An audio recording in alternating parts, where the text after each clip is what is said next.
Hi, I'm Thomas. I've been volunteering for Minvayu for a year now.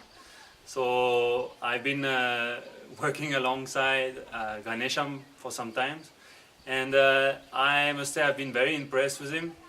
First because he didn't know English when he arrived, or very less, just enough to read the Yukpigots manual and build his own two wind turbines before coming to meet Jorge and learn more with him.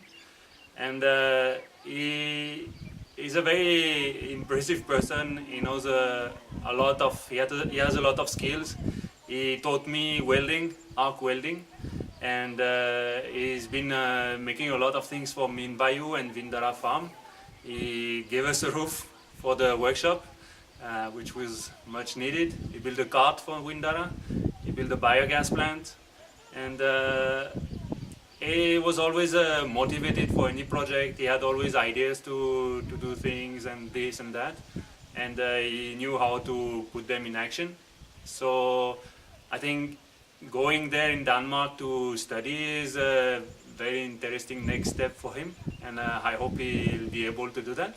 And so I hope people will be willing to help him realize this is a dream for him.